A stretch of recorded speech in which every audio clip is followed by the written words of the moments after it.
गोगी भट्ट ने जब अपने आप को सरेंडर किया और अबूरी जमानत के बाद वो पेश हुआ, उसमें एसपी सदर इन्वेस्टिगेशन के दफ्तर वो पेश हुआ और वहाँ पर शवाहिद भी दिए गए। उनका ये कहना है कि हमारी सुनवाई नहीं हुई। गोगी भट्ट ने एक सवाल रखा है कि ज्वाइंट इन्वेस्टिगेशन टीम ये हल्फन कह दे कि गोगी भट्ट गुनाहगार है तो मैं ना सिर्फ अपनी गिरफ्तारी दूंगा बल्कि मैं सजा भुगतने के लिए भी तैयार हूँ। तो फिर उसको कौन सी ऐसी ताकत है जो जानबूझकर गुनाहगार लिख क्यों रही है? लगता है आपको कि उनको फंसाया जा रहा है? गोगी भट्ट का ये कहना है कि वो अपने घर पे मौजूद था जब ये वकुआ हुआ, तो उसमें उनका ये मौकफ था कि मेरे बहनोई जवेद भट्ट को कत्ल कर दिया गया था और मुद्दई पार्टी धमका रही थी और हम मजीद खून खराबा नहीं चाहते थे। अब इस वक्त मैं पेश हो गया हूँ। ऐसे हल्के हैं जो ये चाहते हैं कि ये सुलह ना हो, कि अगर कोई हिसास इदारा तफ्तीश करे और करे मेरिट पे तो फिर दूध का दूध और पानी का पानी हो जाएगा। तो जब पुलिस इस तरह की हरकतें करेगी तो फिर दुश्मनियां कैसे खत्म होंगी? अब जब इस तरह के लोगों पे झूठे मुकदमा दर्ज किए जाएंगे तो फिर वो क्या करेंगे? आपको लगता है कोई पैसे का लेन देन भी है इस हवाले से? ऑब्वियसली अमीर बलाज टीपू के कत्ल से लेके जवेद भट्ट के कत्ल तक एहसन शाह जो मुबैना पुलिस मुकाबले में मारा गया, करोड़ों रुपए की गेम हुई है। उसमें कई पुलिस अफसरान शामिल हैं, उसमें कई वुकला के ग्रुप हैं, वो फीस के नाम पे पैसे ले रहे हैं। तो ये अमीर बलाज ने अगर ये डिसाइड किया सुलह का, उसको डी ट्रैक किया गया। गोगी भट्ट के बारे में तो ये पुलिस अफसरान कह चुके हैं कि उसके कोई शवाहिद नहीं मिले। अस्सलामुअलैकुम, एक डिजिटल के साथ मैं हूं जवेरिया आजमल। कल अमीर बालाज टीपू कत्ल केस में गोगी भट्ट की पेशी थी। इसकी क्या अपडेट्स हैं और फ्यूचर में क्या होने वाला है ये जानेंगे। आज हमारे साथ मौजूद हैं शिराज निसार साहब जो कि इंचार्ज क्राइम सेल हैं एक न्यूज़ में। उनसे जानेंगे इस हवाले से। Sir, welcome to the show. Thank you Javeria. Please ज़रा हमें अपडेट कीजिएगा। जवेरिया, बिल्कुल कल गोगी भट्ट जो है वो अपने वुकला के साथ पेश हुआ और वुकला ने अदालत में ये कहा कि हमें सिर्फ एक बार बुलवाया गया और जब हम शामिल तफ्तीश हुए हैं उसके बाद तफ्तीश नहीं की गई और ना ही हमसे शवाहिद लिए गए हैं, लेकिन गुनाहगार लिख दिया गया है। अब ये बड़ी अहम बात है कि जो ड्यूटी जज थे उस वक्त, एडिशनल सेशन जज, उन्होंने 23 सितंबर की तारीख जो है वो डाल दी है, जो बुरी जमानत पे थी, जो उस पे उन्होंने कहा है कि दोनों वुकला पेश हों और पुलिस वो अपनी फाइंडिंग भी दे, फिर 23 सितंबर को जो है वो फैसला किया जाएगा। अभी ये हॉट इशू बना हुआ है सर कि गोगी भट्ट बेगुनाह है या नहीं। तो ये बड़ी अहम बात है कि जिस तरह ओसीयू के डीआईजी इमरान किश्वर, उन्होंने सहाफ़ियों के सामने मेरे साथ बात करते हुए, सबके सामने बात करते हुए ये कहा था कि गोगी भट्ट के कोई शवाहिद नहीं मिले और जो तमाम शवाहिद हैं अमीर बलाज टीपू के कत्ल में वो तीफी भट्ट की तरफ जाते हैं। उसके बाद जो उस वक्त एसपी थे आफ्ताब फुलरवान, जो आजकल सीसीटी में है, उन्होंने भी बरमला कहा, मीडिया के सामने बात की, लेकिन चूंकि गोगी भट्ट नामजद मुलजम था, मुद्दइयों की तरफ से किया गया, तो उसको इस प्रोसेस से गुजरना पड़ना था।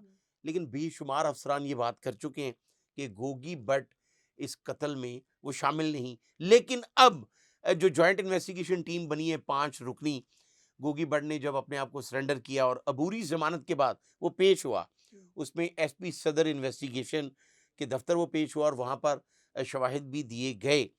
उनका ये कहना है कि हमारी सुनवाई नहीं हुई। और बल्कि सबसे अहम बात जो हम अपने नाजरीन के लिए बताना चाह रहे हैं कि गोगी भट्ट ने एक सवाल रखा है उसी 5 रुकनी जो जॉइंट इन्वेस्टिगेशन टीम है उनके लिए, कि अगर ये हल्फन कह दें, ये जॉइंट इन्वेस्टिगेशन टीम ये हल्फन कह दे कि गोगी भट्ट गुनाहगार है तो मैं ना सिर्फ अपनी गिरफ्तारी दूंगा बल्कि मैं सजा भुगतने के लिए भी तैयार हूं। तो ये भी उन्होंने कहा है कि मैं भी अल्फन कहता हूं कि ना किसी प्लानिंग में था, ना वकूआ पे था, ना मेरा इस कत्ल से कोई ताल्लुक है। तो ये बड़ी अहम बात है। जिस तरह अमीर बलाज टीपू जब कत्ल हुआ तो हमने जस्टिस फॉर अमीर बलाज की आवाज उठाई। फिर जब जवेद भट्ट को कत्ल किया गया फिर भी हमने कहा कि justice for Javed Bhatt too. लेकिन अगर गोगी भट्ट बेगुनाह है और पुलिस अफसरान को पता है कि वो बेगुनाह है, तो फिर उसको कौन सी ऐसी ताकत है जो जानबूझकर गुनाहगार लिख क्यों रही है? लगता है आपको कि उनको फंसाया जा रहा है या कौन सी ताकत है जिसके पीछे? देखिए जवेरिया, जो लाहौर में, पंजाब में जो दुश्मनियां परवान चढ़ी हैं उसके पीछे बेशुमार पुलिस अफसरान हैं। अपनी तमा नफसानी की खातिर ये कत्लो गारत का बाजार गर्म होता रहा है और बेशुमार प्रूफ है ऐसे। इसी गोगी, देखे, अगर गोगी भट्ट गुनाहगार है तो उसको जरूर सजा मिलनी चाहिए। ये फैसला हमने नहीं करना। पुलिस ने जो जिम्नी लिखी है वो भी फैसला नहीं है, उस पर फैसला अदालत करेगी। गोगी भट्ट की जो वुकला हैं वो जेआईटी को चैलेंज कर सकते हैं कि हमें नहीं, इन्होंने सही तरह से सुना, ना हमारे शवाहिद जो हैं वो देखे गए हैं। अब इसमें बड़ी अहम बात है कि गोगी भट्ट का ये कहना है कि वो अपने घर पे मौजूद था जब ये वकूआ हुआ। हम्म, जब उनसे ये पूछा गया कि आप इतनी देर इश्तिहारी क्यों रहे, तो उसमें उनका ये मौक़िफ़ था कि मेरे बहनोई जावेद भट्ट को कत्ल कर दिया गया था हाँ, और मुद्दई पार्टी धमका रही थी और हम मज़ीद खून खराबा नहीं चाहते थे। इसलिए अब इस वक़्त मैं पेश हो गया हूँ। और इसमें एक और बड़ी अहम बात है। देखिए, सीधा रास्ता जो है वो किसी भी वक़्त किसी को भी नज़र आ सकता है। सही। गोगी आपको भट्ट के लगता है बारे उनको में सीधा रास्ता नजर आ गया? देखें, जवेरिया किसी को किसी भी वक़्त आ सकता है। जिस तरह शायर मशरिक़ डॉक्टर अल्लामा इक़बाल जब जीसी के स्टूडेंट थे, तो उन पर भी एक कत्ल का इल्ज़ाम आया था कि उन्होंने एक लड़की की वजह से किसी को छुरियाँ मरवाईं या मारी, ये भी व्हाटएवर इट अलिजेड इज़। है, मुबैना तौर पर कह रहे हैं, यस, हमें कोई अभी तक सबूत लेकिन नहीं है। हाँ, इस बात की तस्दीक पुलिस अफ़सरान ने की है, ओके। ऐसे शवाहिद भी थे।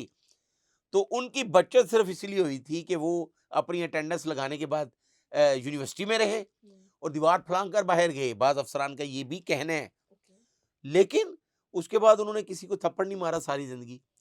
मैं एक मिसाल देता हूँ कि एक हुर नाम का शख्स था, जो यज़ीद की फ़ौज का सिपह सलार रहा सारी ज़िंदगी। तो शायर मशरिक़ ने उसी के बारे में लिखा है कि ख्वाब गफलत से जगाया हुर को जब इकबाल ने, आगोश में अपनी ले लिया मोहम्मद की आल ने, बरलब दोज़ख के खड़ा था, यहाँ तक दोस्त की हो चुका था। ये डॉक्टर इकबाल कह रहे हैं, जो यजीद की फौज का सिपह सलार रहा सारी जिंदगी, उसने क्या नहीं किया होगा। बरलब दोज़ख के खड़ा था, देखा जो शाह जमाल ने, खींच कर जन्नत दिखा दी फातिमा के लाल ने। तो सीधा रास्ता तौबा कभी भी हो सकती किसी है को और भी दोबारा किसी भी हाँ, वक्त नजर आ दोबारा सकता से है। आप अच्छी तो तरह से शुरू गोगी भट्ट के बारे में ये मालूम हुआ है कि वो कुरान पाक तफसीर के साथ पढ़ रहा है और अच्छा। उसका ये कहना है, जो करीबी हल्के हैं उनका ये कहना है कि गोगी भट्ट ने अपने खुदा को राजी करने के लिए वो पेश हो गया है कि मैं बेगुनाह हूं, मेरी अल्लाह मदद करेगा। सही, अब सही। बात यह है कि जिस तरह पिछले दिनों में ये बात सामने आई कि अमीर मसहब टीपू, जो बलाच का भाई भी है और मुद्दई भी है, उसने जावेद भट्ट के कत्ल के बाद कोशिश की, डीआईजी जो उस वक्त थे ओसीयू के इमरान किश्वर के जरिए सीसीपी लाहौर को मैसेज दिया गया, जो सीनियर सहाफ़ी हैं मोहसिन बेग, उनको मैसेज दिया गया कि सुलह मैं करना चाहता हूँ। वही बात तीफ़ी भट्ट तक गई और वो पहले नहीं मान रहा था, लेकिन बाद में उसको मोहसिन बेग ने, जो सीनियर सहाफ़ी हैं, उन्होंने कन्विंस किया, फिर वो भी मान गए। फिर किसने डी ट्रैक किया? ये स्टोरी हम बहुत पहले से डिस्कस कर चुके ऐसे हैं हल्के कि हैं जो ये चाहते हैं कि ये सुलह ना हो, सही, वो सही। अपने तमा नफसानी की खातिर। इसमें अगर मेरिट पे, जिस तरह गोगी भट्ट का ये कहना है कि अगर कोई हिसास इदारा तफ्तीश करे और करे मेरिट पे, तो फिर दूध का दूध और पानी का पानी हो जाएगा। अभी 25 सितंबर को जो है वो पेश होंगे। अब इसमें ये बड़ी अहम बात है कि इससे कबल भी, मैं सिर्फ गोगी भट्ट की हद तक बात कर रहा हूँ, कि गोगी भट्ट पे अरशद अमीन एक स्टूडेंट लीडर होता था, उसके कत्ल का पर्चा नामजद दर्ज कर दिया गया। बाद में वो बेगुनाह हुआ, उसका कोई ताल्लुक नहीं था उस कत्ल से। इसके अलावा ईवान अदल में जब टीपू टकावाला पे फायरिंग हुई, तो एसएसपी इन्वेस्टिगेशन से चौधरी शफकात, उन्होंने जाके मुकदमा दर्ज करवाया। तो ये तस्दीक किसी सहाफ़ी ने, आपने और मैंने नहीं की। ये अतीक सिंधु, जो बाद में डीएसपी रिटायर्ड हुए, जो एसएचओ थे उस वक्त गवाल मंडी में, उन्होंने इस बात की तस्दीक की कि ये पर्चा एसएसपी इन्वेस्टिगेशन ने दर्ज करवाया है। तो जब पुलिस इस तरह की हरकतें करेगी, तो फिर दुश्मनियां कैसे खत्म होंगी? दुश्मनियां बढ़ेंगी। अब जब इस तरह के लोगों पे झूठे मुकदमा दर्ज किए जाएंगे, तो फिर वो क्या करेंगे? तो इस बात जिम्मेदार कौन होगा? मैं और आप नहीं है, वही पुलिस अफसरान है जो झूठे मुकदमे दर्ज कर रहे हैं। चढ़वा रहा है तो वही इस चीज का जिम्मेदार है। और आपको लगता है कोई पैसे का लेन देन भी है इस हवाले से? ऑब्वियसली, देखिए, अमीर बलाज टीपू के कत्ल से लेके जावेद भट्ट के कत्ल तक, एहसन शाह जो मुबैना पुलिस मुकाबले में मारा गया, करोड़ों रुपए की गेम हुई है। उसमें कई पुलिस अफसरान शामिल हैं, उसमें कई वुकला के ग्रुप हैं, वो फीस के नाम पे पैसे ले रहे हैं। तो ये अमीर बलाज ने अगर ये डिसाइड किया सुलह का, तो उसको डी ट्रैक किया गया। ये उन दोनों घरों को समझना चाहिए कि पुलिस, वुकला, ये उनके कोई अच्छे का नहीं सोच रहे, उनको तो फीस चाहिए, हर हाल में चाहिए। तो अभी गोगी भट्ट की हद तक, जिस तरह सीसीपी लाहौर बलास दी कमियाना ने एक प्रेस कॉन्फ्रेंस में ये कहा था कि अगर किसी के खिलाफ, और ये कानून भी है, नामजद मुकदमा भी दर्ज हो जाता है कत्ल का, और वो बेगुनाह है और उसके पास शवाहिद हैं, तो वो मेरे पास आ जाए, मैं उसके शवाहिद दे के और तफ्तीश के बाद हम उसे बेगुनाह करेंगे। ये वहां जा भी सकते हैं?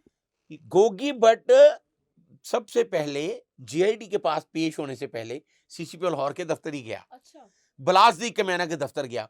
अब देखिए, कानून से हटके कुछ कॉमन सेंस की भी बात होती है। गोगी भट्ट जैसे लोग अगर गुनाहगार हों, या बलाज कत्ल में वो गुनाहगार होता, तो वो इस हालात में खुद आता कि मैं बेगुनाह हूं, या अपनी ये बुरी जमानत करवाता।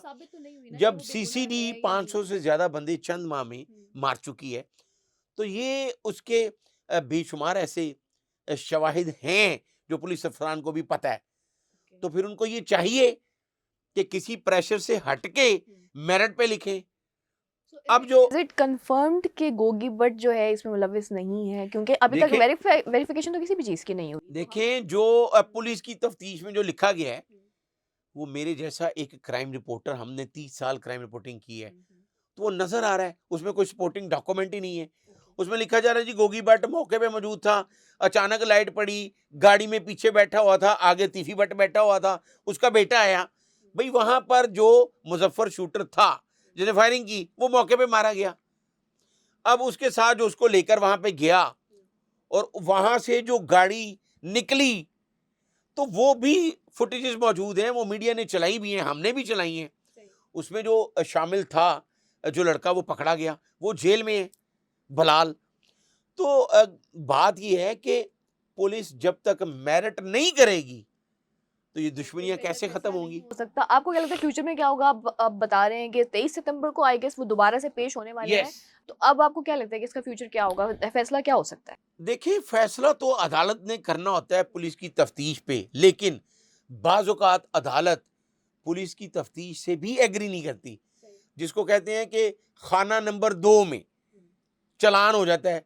या पुलिस अगर लिखती है कि जी इसके कोई शवाहिद हैं भी और नहीं है, डबल माइंडेड जब होते हैं, तो वो एक खाना नंबर 2 होता है, तफ्तीश के दौरान वो जज की डिस्पोजल पे डाल देते हैं कि जी आपको अगर लगता है इन शवाहिद के साथ कि इसको सजा मिलनी चाहिए, या आपका फैसला, आप डिसीजन करें।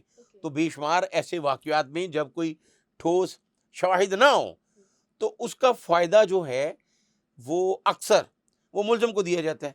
और गोगी भट्ट के बारे में तो ये पुलिस अफसरान कह चुके हैं कि उसके कोई शवाहिद नहीं मिले।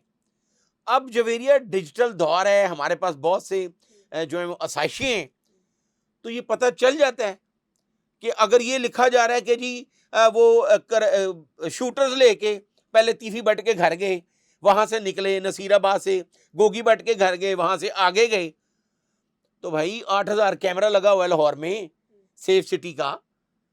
ये 1 साल पहले का वाकया है, आपको किसी जगह पे फुटेज नहीं मिली। कोई फुटेज लगाएं साथ, कोई ऐसा शवाहिद दें। अनफॉर्चुनेटली ऐसा ही होता है, बहुत सी फुटेजेस जो हैं इस तरह के वाकयात में नहीं मिलती, और ये यस, बहुत अनफॉर्चुनेट है, राइट? जवेरिया ये मुमकिन नहीं है, जैसे जवेद भट्ट का कत्ल हुआ, तो उसमें जो नामजद थे मुलजम, वो दोनों नहीं थे। प्लानिंग में कोई हो सकता है, लेकिन जो दोनों शूटर पकड़े गए, इलियास और अजहर, वो कैसे पकड़े गए? वो सीसीटीवी फुटेजेस के जरिए पकड़े गए। तो अगर गोगी भट्ट अपने घर था, तीफी भट्ट अपने शूटर को, असले को लेके जा रहा है, बाद में गोगी भट्ट भी मौके पे आ गया, तो फिर कोई ना कोई शवाहिद तो होने चाहिए। ऐसा तो नहीं है कि पुलिस जो लिख दे वो फाइनल है। अदालत ने ये फैसला करना है, और अदालत सोच समझ के फैसला करेगी। और जिस तरह मैंने आपको मैं कोई गोगी भट्ट के साथ कोई तबलीग नहीं कर रहा, या मैं किसी तबलीगी जमात में नहीं जा रहा उसके Obviously साथ। आप एक न्यूज़ दे रहे हैं और ये उसका जो सही पहलू बता रहे हैं। मैंने मिसालें दी हैं, वो कोई भी हम्म। अगर कोई सीधे रास्ते पे ना आना चाहे, तो हजरत नूह अलैहिस्सलाम, अल्लाह के नबी, बरगजीदा नबी, सही। कुरान करीम में सूरत नूह की तफसीर पढ़ लें, वो अपने बच्चों के लिए दुआ करते रहे। लेकिन जिसने डी ट्रैक रहने, उसने बाप नबी भी हो तो उसने डी ट्रैक ही रहना बिल्कुल है। ऐसे ही। तो अल्लाह ताला का वाज़िह पैगाम है कि उसी की दुआ कबूल होगी जो खुद पहले सीधे रास्ते पे आएगा। तो अब मेरा तो ये ख्याल है कि ये गोगी भट्ट का इम्तिहान है। अगर वो बेगुनाह है, और जिस तरह लग भी रहा है कि शवाहिद जो हैं वो उसके खिलाफ और ये नहीं भी है, पॉसिबिलिटी है कि नेक्स्ट हियरिंग में उनको रिहा कर दिया जाएगा। देखिए ये बिल्कुल पॉसिबल भी है। लेकिन यहाँ हम माफिया का मुल्क है ये। हम्म, ऐसे बहुत से माफिया जो हैं वो यहाँ पे काम करते हैं। देखें, काम करना चाहिए नेशनल कॉज के लिए, कम्युनिटी की बेहतरी के लिए। हमें सुलह जो कुरान पाक में लिखा हुआ है, बिल्कुल। ये हमारी जिम्मेदारी है। हम्म।